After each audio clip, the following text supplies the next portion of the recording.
When it comes to the character of Spider-Man, we've seen it all, from Raimi's iconic trilogy to the MCU's more tech-heavy and modern trilogy. There's been some stunning animated films and even a catalog of disappointing spin-offs which follow characters like Venom, Morbius, and Kraven.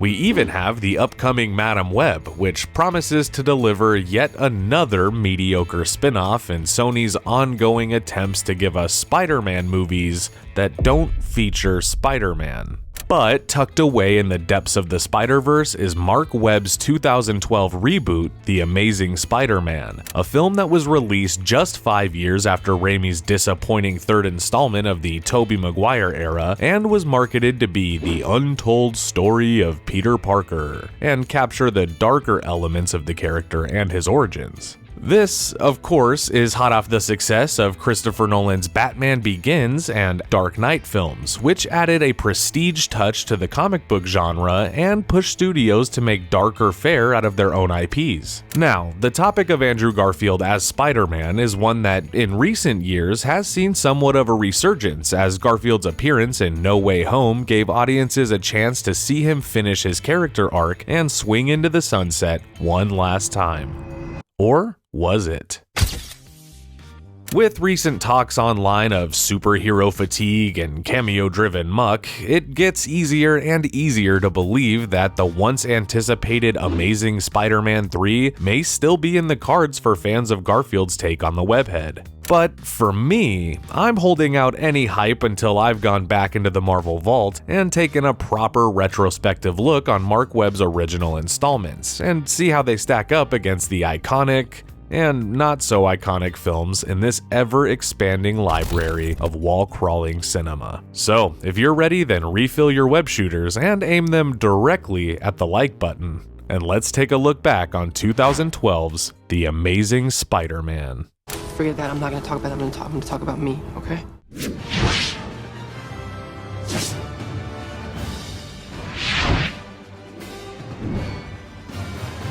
The Amazing Spider-Man was directed by 500 Days of Summer director Marc Webb and stars Andrew Garfield as Peter Parker, a teenage orphan living with his aunt and uncle after the death of his parents, who gets bit by a radioactive spider and gains extraordinary superpowers that he'll use to protect New York from a grave threat. The movie also stars Emma Stone as Gwen Stacy, Martin Sheen and Sally Fields as Ben and May, Dennis Leary as Captain Stacy, and of course, Rhys Ifans as the Lizard. Uh-oh. Somebody's been a bad lizard. Now, the plot of this movie is basically a spin on the classic Spider-Man origin, but made to be a little more modern and slightly more confusing. What? See, we're gonna get more into this when the time comes to review the sequel in this series, but the seed is planted in this movie for Peter's mom and dad to be much more pivotal in his story, which honestly isn't really worth talking about because it sucks. And it has nothing to do with the rest of the plot, so I don't know, I'm gonna move on from it. That's the only thing that makes any sense.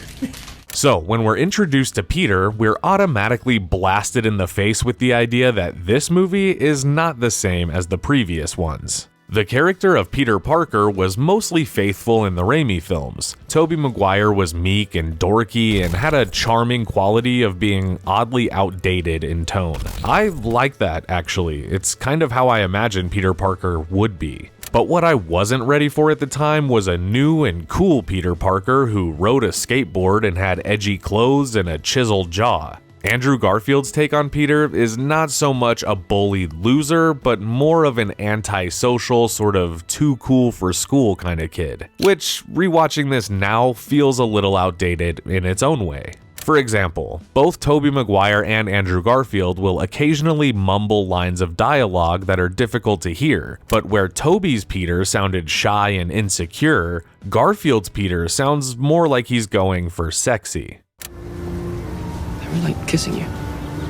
And the result is that we have a Peter Parker who doesn't really feel like the one that the masses were familiar with. Now, do I dislike it? No.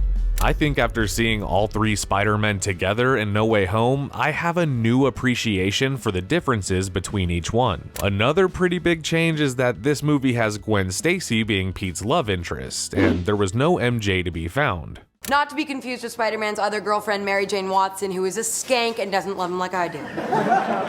There's like plenty of instances in the comics where this is the case, so honestly, not that big of a deal. And even if it was, whatever, it's a welcome change. Emma Stone and Andrew Garfield famously dated between these two movies, and their on-screen chemistry has been widely praised by many who have seen the film. It's cute, for sure, but this movie spends a little too much time getting to the good stuff. There are some pretty good moments in here before Peter gets his powers, but it feels like it takes forever to get to the Spidey stuff. In fact, it's about an hour into the movie that we finally see the suit, but it's not until close to the end of the movie that we see Peter really being Spider-Man. See, here's the thing about Spider-Man.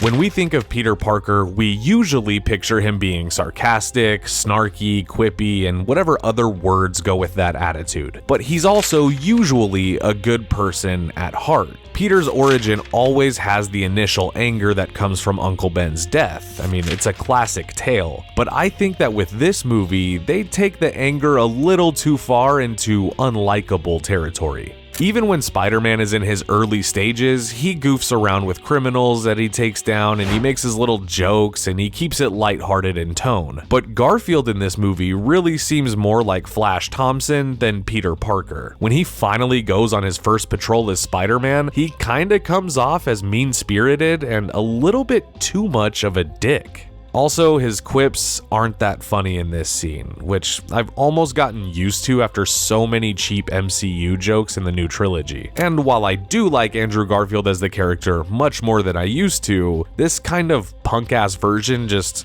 I don't know, it webs me the wrong way. You know what I'm saying?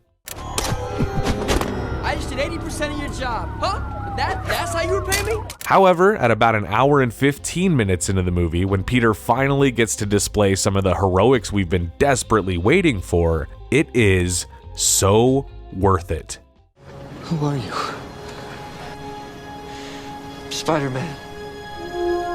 So, the real antagonistic force in this movie is Dr. Kurt Connors, an Oscorp scientist who specializes in cross-species genetics and uses a serum he developed to grow back his lost arm. Of course, we know the rest, don't we? Well, in this untold version, after the serum transforms Connors into a full-blown humanoid reptile, he dons the name The Lizard and plans to administer a serum to everybody in the city that'll turn New York into giant reptilian monsters. And when Peter has his first showdown with the Lizard on the bridge, we finally get to witness what made Andrew Garfield a good Spider-Man. There's a moment when Spidey either has to pursue the Lizard and stop him, or double back and save a little boy who's stuck in a car. Garfield gives this moment the tenderness that we want from Peter Parker, and the magic of this character is finally restored after over an hour of thinking that our friendly neighborhood Spider-Man was gone forever. It's all right. Just a normal guy. Okay, f it. Let's talk about the suit. Cobb in a skin-tight red and blue suit, you know, you're... We all know that Garfield's suit from The Amazing Spider-Man 2 is one of the best and most iconic suits that the webhead has ever worn. We all love the giant eyes, the classic colors and textures, and the homemade look of it all. But the costume in this movie? That's a different story.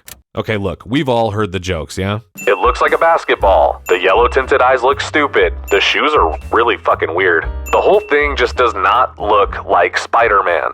I said Spider-Man, not Spider-Man. So, with the ugly costume out of the way, let's talk about the controversial design of the villain. See, I don't think this movie is as bad as the people who hate it say, and I don't think that it's quite the masterpiece that others think it is. But one thing that I'm quite firm on is that the character design in these movies does not help. Of course, the designs in the next installment would improve on Spidey, but we also got the odd choice to make Electro look like Mr. Freeze and the Rhino look like this. I crush, so I kill you. I destroy you.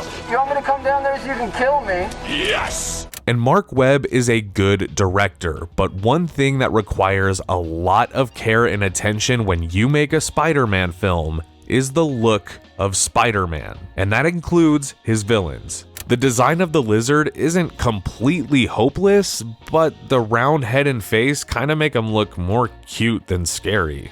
The scene where Lizard tracks Peter down and has a massive destructive battle in the school with Spider-Man might be my favorite scene in the movie aside from the bridge scene. I love the combat, I love the movements, the chaos, the performance from Garfield as he kind of quips around. All of this shit is awesome, but it takes way too long to be in the movie. In fact, the final battle of this movie is also pretty good, and while the story only gets worse, the CGI and special effects are very impressive. Sony special effects in Spider-Man films have always been hit or miss depending on the budget and scope of the film, but when they nail it, they really nail it, and they deliver on good-looking images that feel as real as they possibly can.